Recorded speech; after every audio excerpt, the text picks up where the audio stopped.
Every day, you and I get bombarded with negative news.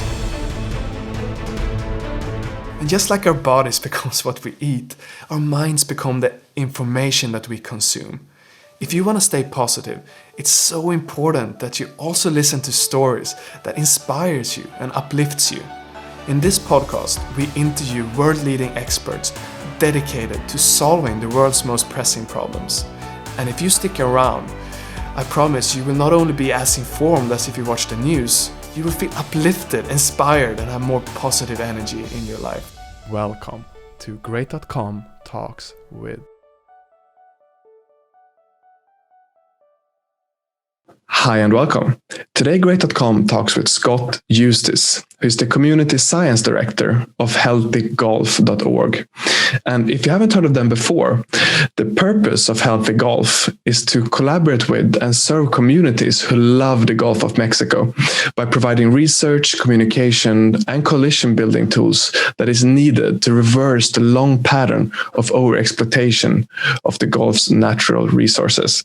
And if you're new here into this podcast, press subscribe, either on YouTube or in your podcast app, because today we're going to explore what we can do to make the Gulf of Mexico healthy again. So, Scott, thank you so much for taking the time to speak with us today. Oh, thank you. So, how would you describe Healthy Golf to someone that is not familiar with your organization? Well, we've been around for over 26 years as an environmental nonprofit in one of the most exploited regions of the United States. Our purpose is to unite folks in the Gulf region of the United States, across the United States and internationally, to protect our natural resources. Because we're a region with abundant fisheries, beautiful sun, beautiful weather. It's a place where people have lived forever. People have created a life way sustained by natural resources for a long time. There are newer people who have come and other people who were brought. And we're such a crossroads of so many different cultures from around the world. It's such a beautiful place. But we've been also in the crosshairs of a lot of industrial exploitation from multinational corporations and the United States. We're one of the regions of the United States, perhaps like Appalachia, a coal region, or some of the western states that have been subject to a lot of uranium mining. We're a region of the United States has lost a lot of our natural beauty because of the oil and gas industry. And that affects us. It affects our air, water, and land most directly. But I think we're trying to get the word out lately that it affects the globe's climate. And we do think that as the Gulf South goes, so will go the climate for the world, due to just the scale of the petrochemical developments that we have that already exist on the Gulf Coast, and the way the industry is still seeking to expand into our wetlands here on the northern coast of Gulf of Mexico. So that's who we are. It's a beautiful place. Thank you for painting that picture. And I imagine what it looks like there in the Gulf of Mexico, especially in the stark contrast to me being in Sweden, where it's 4 degrees Celsius and dark and no beaches. But at the same time, you have this industrial exploitation then. So could you expand more on what is the effect of that exploitation on the climate, maybe on the maritime species that are living there? Yeah. The Gulf of Mexico is a very gentle ocean, right? And we're one of the oceans of the world that only has one tide a day, as opposed to a very drastic cliff face like a fjord. We have very low-lying coasts, very gentle slopes, so it's filled with wetlands. Those wetlands have been the place where for better or worse, the United States has ended up putting its major petrochemical developments from Exxon and Shell and BP.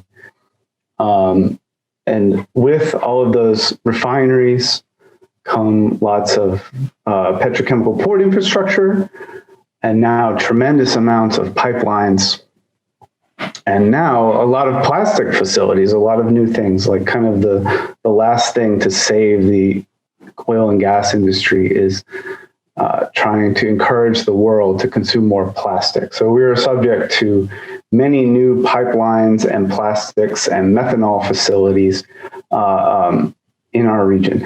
So what we do at Healthy Gulf is study these things, document when we have hurricanes that disrupt them, and do our best with our government to comment, to use the legal system to resist a lot of this exploitation. You know, the United States has been pretty tumultuous lately. The last administration, especially starting in 2018, saw. Well, they announced to the industry that, you know, and everything, you know, no more rules, basically. They did everything they could to encourage more petrochemical development in the name of what they called energy dominance. And that affected us in southern Louisiana very particularly. And I'll talk about Louisiana in particular from here on. We're looking at, since 2018, 12 different large petrochemical developments, different companies for different products like crude oil, LNG export to Europe, and methanol export to Saudi Arabia, and plastics export around the world. 12 separate petrochemical facilities that would impact over 2,000 acres of wetlands. And often the petrochemical facility like Formosa Plastics would be built in a wetland,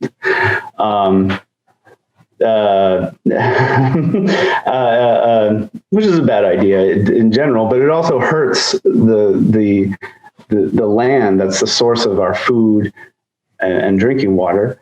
And particularly since 2018, those 12 petrochemical developments have only targeted to be built in 2 or 3 African-American towns in Louisiana. So the companies really focus on towns that are not traditionally represented within Louisiana or the United States' political system to propose their developments. And this is some of the most textbook examples of environmental racism that I've ever seen happening since 2018, affecting over 2,000 acres of wetlands. And all told, these 12 facilities, if they were all built as they were permitted or proposed by the companies, they would amount to a 26 megaton carbon dioxide equivalent increase per year. Wow. That's a lot. There are many nations of the world that don't emit this much carbon dioxide into the atmosphere. But these are just some facilities in 2 or 3 very small African-American towns along the Mississippi River.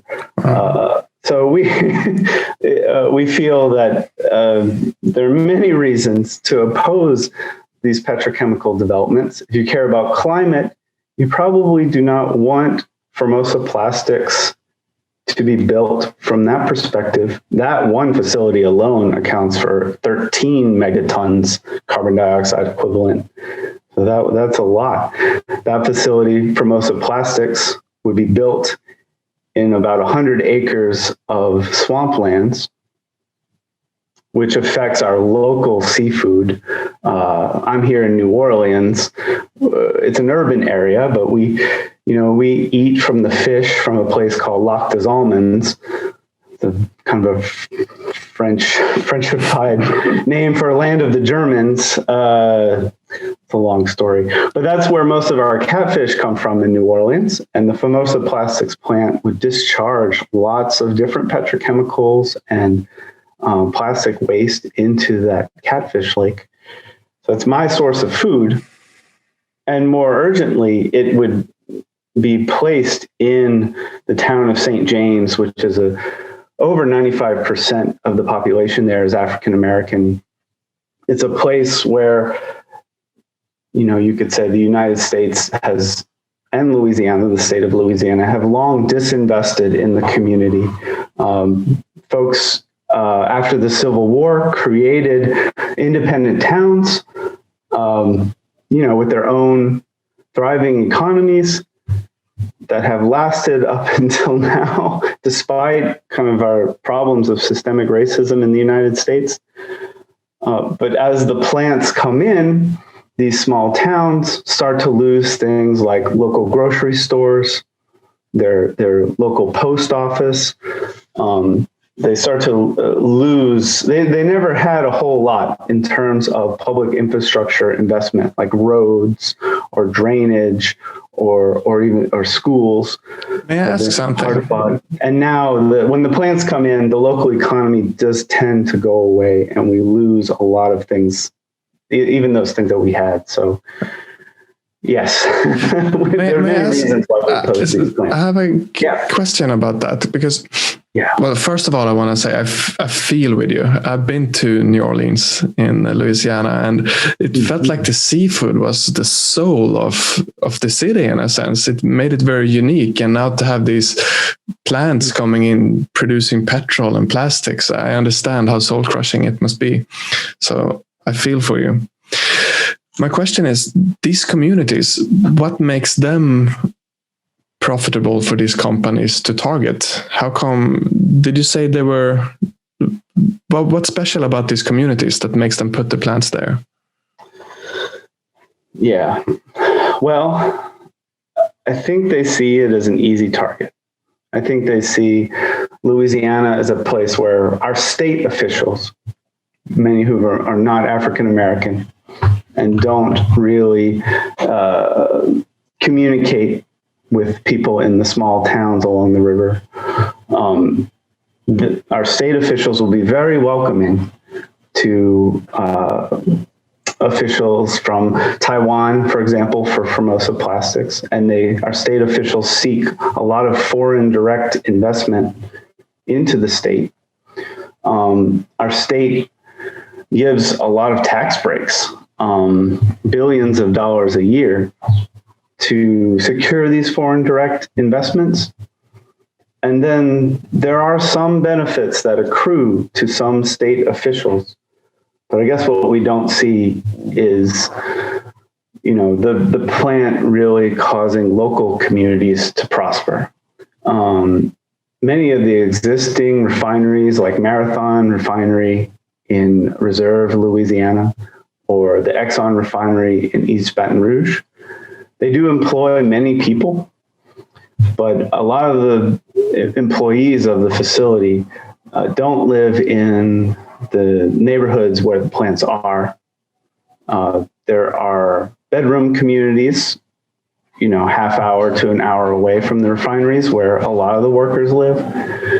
And then there are even, living in New Orleans, and when we used to fly on airplanes, often if you find yourself flying out of New Orleans, you're usually, you talk about the environment. I often would meet people working in the refineries that would fly in from Ohio, fly in from Pennsylvania, fly in to work for these facilities. So fly in every day, you mean, or weekly? Weekly. Okay. Yeah. Yeah. And even a lot of the folks from Louisiana who end up working at the plants, oftentimes to be promoted within these companies, people will leave Louisiana and go to Houston. And I've known folks who work for oil companies that live in Southeast Louisiana and then commute to work on a weekly basis to the city of Houston, 6 hours away. So, what we've seen is that this petrochemical development has not been good for the long-term economic stability of our region. And we're really hoping to replace it with something better, which what we're asking for is something called a just transition, a way to have employment that's more centered on our local communities. So in New Orleans, I may be benefiting from some state taxes on these petrochemical plants, but I would prefer if the state would pursue economic development that enables the small towns in St. James to prosper as well. Yeah, that makes a lot of sense. So what are you doing then as an organization to help move into a transition where, local economy is prospering? Well, it's a health issue, both for the climate and for our local lungs. And our first task is to stop the bleeding. So the first task, we feel, is to stop a lot of the new petrochemical developments that have specifically targeted African-American towns since 2018. The next would be to rehire a lot of our people who work for oil and gas, cleaning up a lot of the wastes of the oil industry. That's just one idea. But for example, in the Gulf of Mexico, you may have heard about a lot of the offshore oil extraction since the BP disaster in 2010. Those offshore oil fields have not been as productive or as much of an employer since fracking began in the United States. So we already have a lot of oil field workers who have been laid off or have left the state because of the changing nature of the oil industry in the United States. One way to repair our economy and repair the environment in Louisiana would be to rehire those oil workers, to bring them back home to the Gulf Coast to fix a lot of the abandoned wells that we have in the Gulf of Mexico.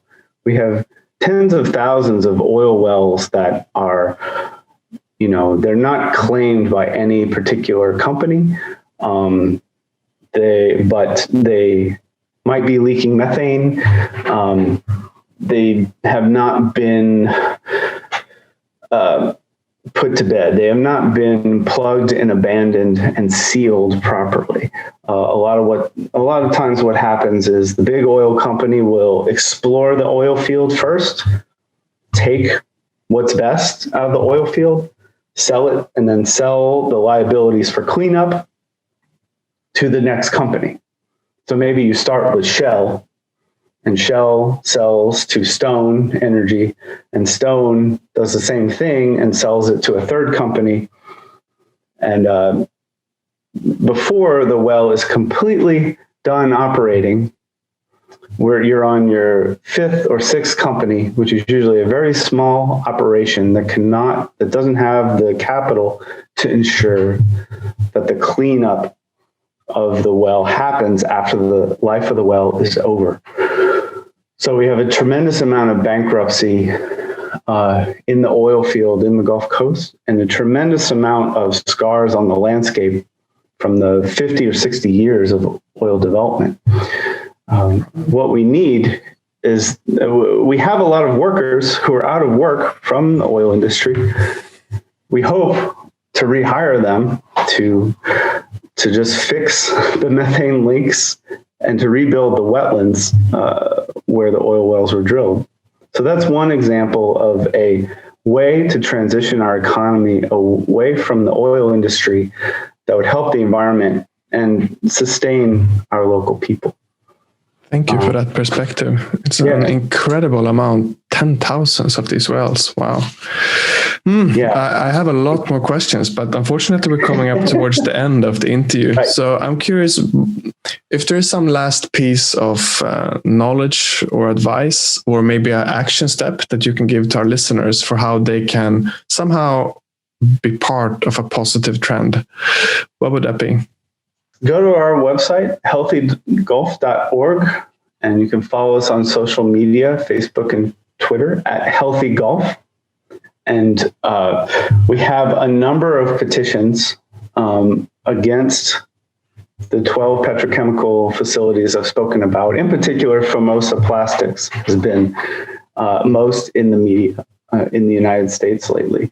We have a current petition to the United States Army Corps of Engineers to do have the company conduct what's called an environmental impact statement, or to just deny the permits unless the company is willing to review their environmental impacts.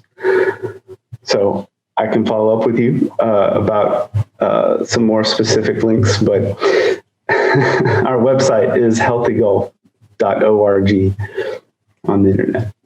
Beautiful. I think that's a great place to start. So, Scott, thank you so much for taking the time to speak with Great.com today. I felt like I learned a lot, and it's, I would love to trade weather with you, but not the oil wells, please. Indeed. Thanks so much for listening. Thank you. And for you listening, if you enjoyed this episode, if you think this is an important concept, press subscribe on YouTube or in your podcast app, because that is showing the algorithms that this is an important conversation, so more people can learn about how we can make the Gulf of Mexico healthy again. Thank you so much for listening, and we'll see you in the next episode. What is Great.com? That is the most common question that we get. And the shortest answer I can give you is that we are a company that is moving money from the online casino industry and donates it to charities that is helping the environment. The long answer, unfortunately, I don't have time to tell you today. But if you're curious, definitely Google what is Great.com to learn more.